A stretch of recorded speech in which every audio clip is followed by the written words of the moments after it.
Hola, mi nombre es Germán Vidal y soy profesor en el Departamento de Sistemas Informáticos y Computación de la UPV, y en este vídeo vamos a ver una introducción al lenguaje de programación While. Bien, los objetivos que alcanzarás, los resultados que alcanzarás tras ver este vídeo son los siguientes.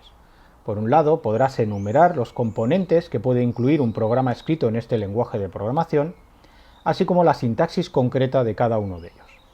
Por otro lado, podrás interpretar correctamente la estructura de un programa while, así como el significado de cada uno de sus elementos y del programa en su conjunto.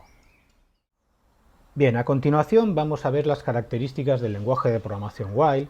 Vais a ver que es un lenguaje muy simple, con muy pocos elementos, lo que en principio lo aleja de lenguajes, digamos, reales que se emplean en la industria, como C, Java, etc. Así pues, la primera pregunta que os podría surgir es ¿para qué estudiar un lenguaje tan simple, tan alejado de la realidad? Pues bien, la respuesta es que este lenguaje tan sencillo nos va a permitir estudiar de manera formal, es decir, con una base matemática rigurosa, muchas técnicas relacionadas con la programación y con los lenguajes de programación, evitando, dada la simplicidad del lenguaje, muchas de las complejidades que en principio pues, no son relevantes para la técnica que se está viendo.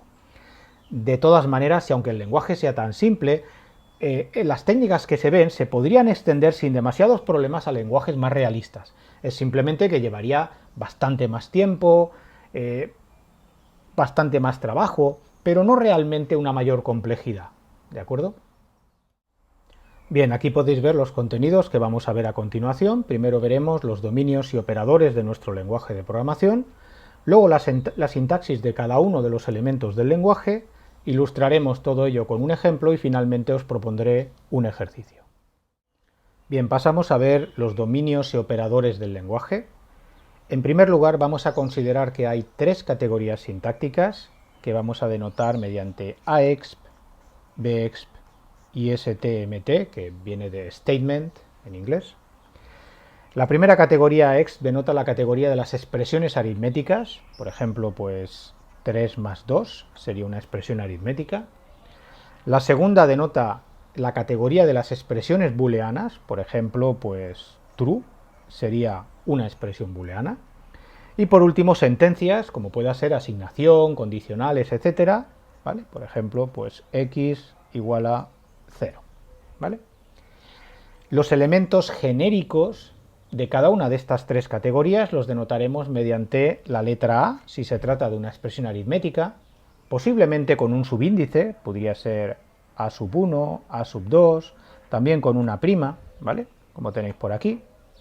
Usaremos B para las expresiones booleanas y por último S mayúscula para las sentencias, de nuevo con algún subíndice, con alguna prima, etc. Bien, vamos a considerar tres dominios: el dominio de las variables, que denotamos por var, el dominio de los números, enteros, reales, etc., que denotamos mediante num, y por último un dominio que os puede sorprender un poco más, que es el dominio lab, que representa las etiquetas que vamos a emplear en nuestros programas. Luego lo veremos, ¿ok? En este caso, los elementos genéricos los denotaremos mediante las letras X e Y, X y Z, las letras habituales para representar variables, N para los números y L con esta tipografía cursiva para las etiquetas del programa. Por último, vamos a considerar tres tipos de operadores, consecuentemente con las diferentes categorías y dominios con los que estamos trabajando. Por un lado tendremos operadores aritméticos, como la suma, la resta, la multiplicación. Por otro tendremos operadores booleanos, como el not, el and, el or, etc. Y por último operadores relacionales como el mayor, menor, igual, etc.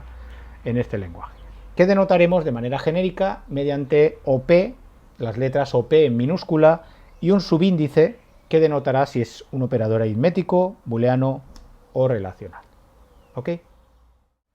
Pasamos ahora a ver la sintaxis de los diferentes elementos del lenguaje. En particular, comenzamos por las expresiones, que pueden ser de tipo aritmético. En este caso, como tenemos en esta definición, una expresión aritmética puede ser una variable, un número o bien una operación aritmética, es decir, un operador aritmético, usamos notación infija como es habitual, cuyos operandos, cuyos argumentos son a su vez expresiones aritméticas. Fijaos que esto es una definición recursiva. ¿ok? Por otro lado, tenemos las expresiones booleanas, que denotábamos con la letra B, que en este caso pueden ser la constante true, la constante false, el operador not de un operando de una expresión booleana, por tanto, nueva definición recursiva, o bien un operador booleano cuyos argumentos, cuyos operandos son a su vez expresiones booleanas, de nuevo definición recursiva, o bien una operación, un operador relacional cuyos argumentos son en este caso expresiones aritméticas, luego están definidas aquí. ¿Ok?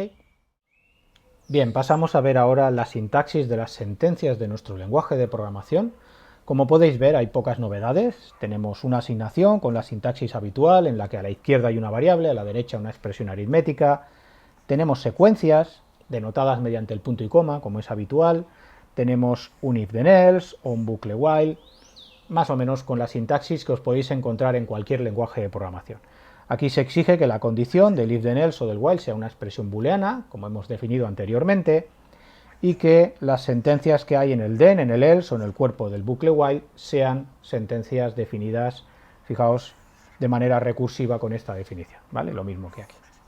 Además, y esto puede que sea lo único que os puede sorprender un poco más, tenemos una sentencia especial, que es esta de aquí, skip, que simplemente no hace nada, es un terminador de código, y bueno, pues nos puede venir bien en determinadas situaciones. Por ejemplo, para escribir una condicional donde no queremos que haya nada en el else, ¿vale? Entonces pondríamos else skip, ¿vale? Suele utilizarse para situaciones de este estilo. Además, aunque no siempre se hace, vamos a considerar también estas dos sentencias, read y write, que nos van a permitir especificar la entrada y salida de un programa, ¿vale? Bien, lo que acabamos de ver sería la sintaxis más o menos normal de un lenguaje de programación muy sencillito, y una diferencia va a ser que vamos a introducir ahora el concepto de bloque. La idea es que determinadas sentencias, concretamente la asignación, skip, las condiciones de una condicional o de un bucle while y las instrucciones o las sentencias read y write van a ir englobadas entre corchetes y van a tener una etiqueta asociada, ¿vale? Esto es lo que llamamos bloques del programa. Concretamente, la sintaxis anterior quedaría ahora de esta manera, ¿vale? Fijaos que no ha cambiado realmente nada, la sintaxis es la misma, con la pequeña diferencia de que determinadas sentencias van englobadas con estos corchetes, van marcadas, acotadas con estos corchetes y tienen asociada una etiqueta. Esas etiquetas pueden ser en principio de cualquier tipo, pero en el ejemplo que vamos a ver a continuación serán simplemente números, empezando en 1, 2, 3, para las sentencias de mi programa, ¿vale? Bien, como ejemplo aquí tenéis el programa factorial escrito en este lenguaje. Como veis, pues es más o menos lo habitual. Aquí leeríamos el valor cuyo factorial queremos calcular. Este es un cálculo bastante estándar que calcula, le asigna a la variable z el factorial de x y finalmente lo escribimos bajo.